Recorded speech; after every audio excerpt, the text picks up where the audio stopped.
Poppin', poppin' party people. It's your motherfucking boy, Big Uno, Big One. Coming at y'all with another one's observation, man. It's been a while. I'm at the lake again.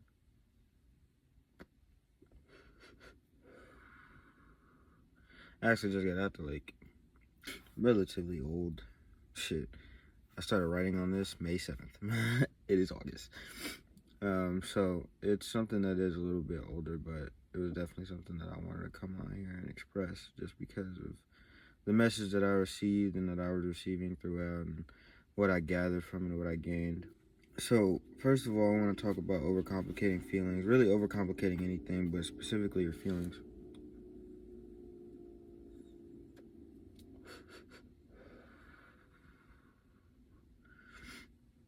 And I use the analogy of 100 spiders versus one, right? So, if you have a bunch of feelings or a bunch of overwhelming things that are happening in your life and you're gaining feelings from them, because that's all it is your observation.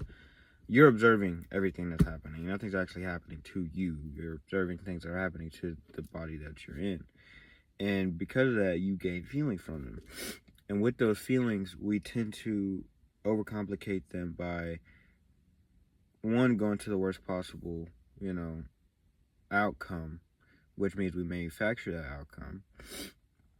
And we also overcomplicate our feelings on things because we don't actually take the time to understand them. So the reason I use the analogy of 100 spiders versus one is because if you're faced up against 100 spiders, hell yeah, you're going to be like, oh shit. I'm like, whoa, I don't know if I can handle all these spiders, Even if it's small little baby spiders, 100 spiders coming at you at one time is going to be intimidating. Kind of like feelings. If you have a bunch of feelings rushing through you at once, which feelings is only energy, energy and motion. If you have a bunch of emotions and feelings, whatever, flowing through you at once, you're not going to understand them immediately because you're going to be overwhelmed by them. And that's okay. There's nothing wrong with that. But don't allow yourself being overwhelmed to force you in a position where you shut down and then you don't figure out what it is that you're feeling, if they're even your feelings. Because at times, especially as empathetic beings, we tend to feel what other people are feeling and not even realize it. Same thing with our thoughts. Whereas if you're faced up against one spider, or if you sat down, well, not sat down literally, but if you took the time to consider the fact that if you're looking at it from the perspective of only one spider at a time, you could definitely handle them. You'll just have to make sure you move properly. And that's what it takes to get past overcomplicated feelings or overwhelming emotions. Taking the time to sit with yourself and actually figure out what you're feeling. Is it yours? If it is, where is it coming from? Is it trauma related? All these things, once you take the time to figure them out, whether that be in meditation, whether that be when you're just taking time to yourself, even if you're out in public and you're just thinking a lot, if you take the time to focus in on one emotion at a time, one feeling at a time, one thought at a time, separated them and moved them to their designated places in your mind and in your body instead of letting them just run rampant free, you will have a lot more, you will gain the ability to completely transform your life and reality, one. And two, you'll start to realize that things aren't as hard as you've been making them. We make the shit harder for ourselves because we overcomplicate it. Life is complex, but not complicated. There's complexities, yes, but complications don't have to happen if we don't want them to. They only happen because that's what we're focusing on. We're focusing on the chaos instead of on the peace.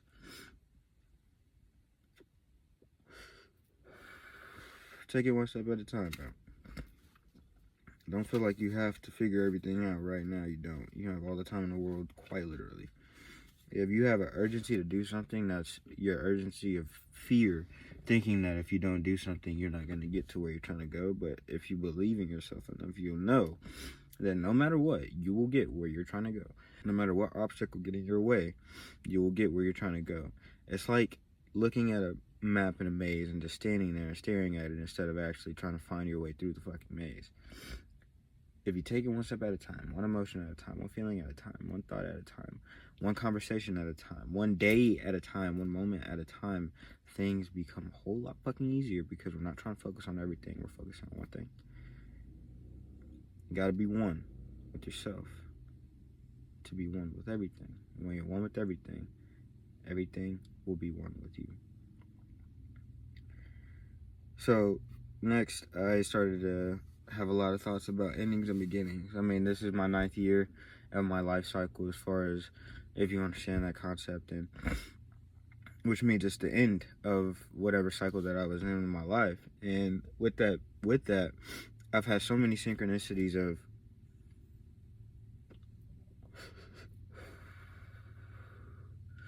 cycles ending and new things beginning, and it's beautiful. It's a very beautiful process, but at times we can become overwhelmed with it, and we start to overcomplicate things because we believe that with the ending of certain things, that means that all things are ending and things are falling apart. But things have to fall apart to be brought back together, to be rebuilt.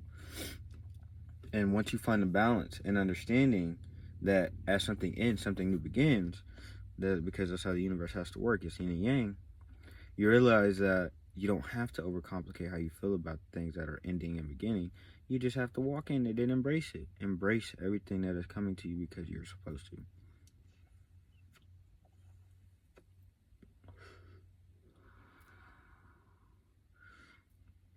And if you embrace these things with a heart full of love for yourself and for the things that are happening, then the outcomes will be a lot better.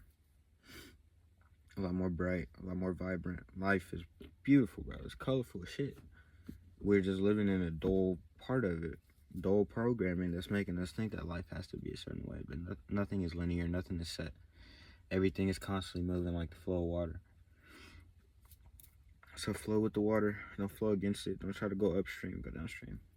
Or whatever. Next, I started to have a lot of visions of eagles. And not only do eagles represent, freedoms, the American bird.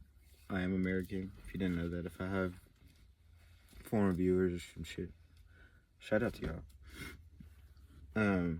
But eagles also fly the highest in the sky, and with that just goes to show not only must we zoom out of our existence and observe it because we are the observer, but we also have to fly. There's no reason to fucking walk this earth when we can fly. Don't limit yourself. Don't limit your reality and your possibilities to believing that you have to be a certain way when you are every way. Be an eagle. Don't be a normal bird. Don't be a fucking bug. Don't be an insect. Don't be a rock. Be an eagle. Fly, soar. Be everything that you can be. Fuck limitations. If you think you're limited in something, then you are going to always be limited in that thing. If you believe that you can do something and you have that knowing in your heart and your soul that you can do it, you can do it. It's that simple, bro. Life is so much simpler than we are making it to be, but it's easy to overcomplicate. Overcomplicate. That word has been used a lot, and I'm thinking I'm understanding why. It's just purely based off of the fact that the overcomplication of things is why our world is stuck in a constant loop of bullshit and chaos because we are allowing it to be. We are willing in the chaos and the unstable energy because we'd rather focus on the comforts of life than experiencing what life actually is. And the comfort comes from the fact that once things get complicated, we shut down and we go find a pattern of comfort that we've been living in this whole time. Next, I've been seeing a lot of rainbows in real life, which is fucking beautiful, bro. I love rainbows. But I also have visions of a rainbow with a pot of gold at the end. And whether you believe in leprechauns or not, the pot of gold to me represents finances and abundance and riches, which may be coming to you or you already are experiencing, which if you will that into your existence, you will already experience. And when I say will that into your existence, understand me, I'm not saying manifest it. Manifestation is not a thing. When you believe in this idea of manifestation, you are agreeing with the idea that you and whatever you want are separate and you have to attract it. You don't know how to attract anything that you are. You don't got to attract yourself every day. If you believe, if you know, I don't even like using believe. If you know something to be true about your life, it will be true. Life has to conform to you. You do not conform to life. And with the rainbow, you know, that's just the vibrancy and the colorful, the childlike wonder that life has. That when you follow that rainbow, when you go on that path, the childlike wonder of love, of life, of experiencing things as if you were a kid, how you did when you were a kid, those days you remember of just living fucking life in the present moment, not worrying about shit, you will find the abundance, you will find the riches. It's not that they're lost, it's that you're on a path of believing that you have to struggle. And that's a path to being an adult in this world. When really we're all fucking kids. Even if you live up to 100, if you are an infinite being, even living up to 100 is only such a small portion of your lifespan. So when we live in being free and young and wild, instead of believing that we have to be like what society wants us to be, we'll find everything that we're looking for, because it's waiting for us. It's waiting for us to do what the fuck we want, though, like a kid does. Because kids do whatever the fuck they want all the time, and they get away with it because it's just chalked up to them being a kid. As long as you're doing right by people and you loving everybody and you're not hurting yourself for the world, it don't fucking matter. Do what you want, bro. Find that pot of gold at the end of that rainbow and ride that motherfucker out. Beat up a leprechaun while you at it. And lastly, I wanted to read y'all this little excerpt about Christ that I had. It was just like a random download that I had to write down because it was something that was so profound to me in the moment, because it was just like, you know, it's something that I always considered and I always thought, especially when it comes to understanding what Christ is, Christ was, what it represents, and what it means for us. And the biggest thing is that I feel as though that Christ did not die for us, but he lived for us, right? We always want to believe that Christ died on a cross. I mean, that may be true. And even if that is true, that's not why we gained, you know, the ability to be free, I guess. You know, there wasn't no sacrifice. That wasn't a sacrifice made by God. God don't got to sacrifice shit to man. Man sacrifices to God. That's how that works. God didn't make a sacrifice. Christ died because Christ gained the power and the ability and the wisdom to see the bullshit that was occurring around him and followed that to the path of enlightening the people around him. They killed him because that takes away from the power that is harnessed and harvested by the people who are trying to keep us in a state of conformity and following the leader in robotics, monkey see, monkey do type shit. Christ did not die for us. Christ lived for us. Through his life, he was a representation of freedom in the human experience, because we actually were able to witness in firsthand the capabilities, the natural capabilities of human. Christ was not special. Christ was just a regular nigga who followed his path and did what he was supposed to and gained the wisdom and knowledge and strength that we all possess. We are experiencing this right now.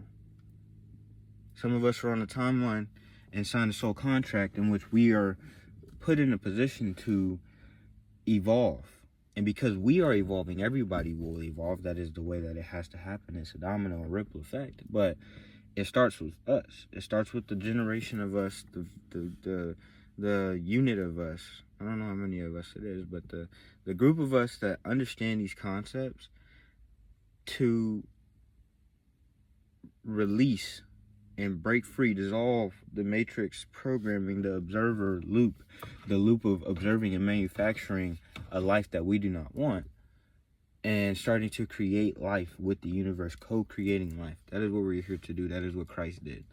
That is why he gained the ability and the power to be looked at as God, because he gained God's abilities, because God's seeing in him what is in all of us.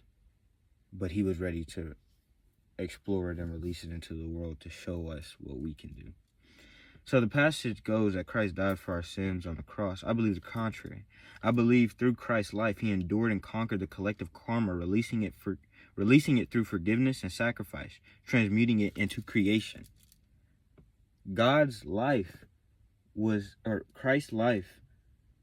all just a representation of what happens when you actually release the karma that you're receiving.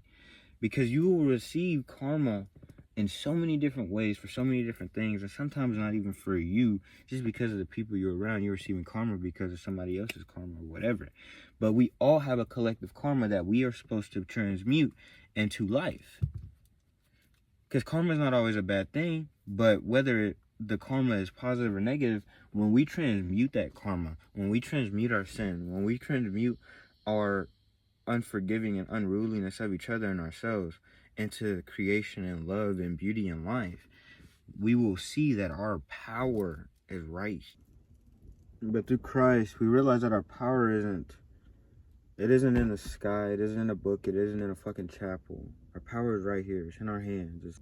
All that surrounded Christ was one more of misunderstanding, of course, but it was also the radiance of an aura that has reached the level in which Christ did. Christ did not die. Nothing can die besides human form. Christ elevated to a higher form of consciousness to show us we all are capable of the same. We are Christ consciousness. We are God. We are parts of the whole being of God, right? So with that, like, I mean, I really just explained it all. Like, the misunderstanding that surrounded Christ was one that, yes, it came from the being itself because of what it represented in a time where personal freedom and expression and creation and love was not really, represented, kind of like now. And that's why what Christ did was so amazing, but it was only amazing to people who didn't believe they could do the same. Because when you know that you can do the same, when you've represented yourself in a way that is indicative of Christ-like behavior, it's not really all that. He did something that we all can do. We just gotta fucking do it, bro. We just gotta fucking do it. And to finalize, like always, we're gonna have a little song thing. I don't really know what I called it in the last video, but it's where I just like tell you about a song that really was on my head a lot, or that I heard a lot, or whatever the case may be in my life. And Floods by Lucky Day, that's the song of choice today. And the reason why that song really stuck out to me is not only because of the way that it makes me feel from the beat to the lyrics, but also because of the content of the song, right? It's basically just explaining how there's so many things that you can do for somebody and that you could have done for somebody, and we always put ourselves in a position of believing that we could have done better by somebody, and it makes us burn on the inside to the point where we try to run away from those feelings and drink and shit and get washed away in the fact that regardless of what we did, we may have lost somebody, or somebody doesn't see us the same, or whatever the case may be. And the biggest thing that I feel from that song is just, you gotta let go of the shit that no longer serves you, even if that's a person or a relationship, even if it was one of your favorites or something that you don't not know because it was all you ever understood. Like, you can't keep focusing on dynamics that were not right for you, because if they were right for you, they wouldn't have left. What's right for you will stay, and it will be until it is no longer. So when we are dealing with people, especially in relationships, they're hard enough as is, and then when things start to fracture and break, we try to find the comforts in it instead of looking at the fact that maybe it's just not for us anymore. And then we try to find that comfort in other things once we do lose it, but that comfort is not in external reality. That comfort is in you talking to yourself and saying, hey, it's okay. It happened. They served their purpose. They lived life together. You did some beautiful things. Remember it in love. Remember them in love. Don't believe that they're any less in love because of it, and move on. Go through the hard part. Go through the feelings. Go through the emotions. Don't overcomplicate them. There it is again. Let them be. Let them flow like water. Be like water. Don't burn yourself. Don't knock yourself out. Don't push yourself. Don't beat yourself up about shit about you can't control everything, so stop trying to. We can't control anything really, but your emotions and your reaction and your feelings, but stop trying to control anything, even those. Control is the thief of joy, and really is just the death of life. Because it's not meant to be controlled, it's meant to be embraced and walked in. Just embrace the true nature of life, bro. Don't feel like you have to be anything or do anything or be anywhere or see anybody. You can do whatever the fuck you want, whenever you want to. Everything will happen when it's supposed to happen. Just trust. Just trust. Trust yourself. Trust the world. You'll be alright. I love y'all, man. I hope you're doing good. I hope whatever you're facing in life, you get through and you become stronger because of it. I hope that this touches you, and if it resonates, fucking watch it again, save it, like it. Watch it again, watch it again, watch it again, and just find the things that you needed to hear and walk in them. I'm only a messenger of my truth. And within my truth, maybe somebody can find the truth of their own and they can experience a new version of life because of it. And if that's the case, then my work here is done. See y'all when I see y'all.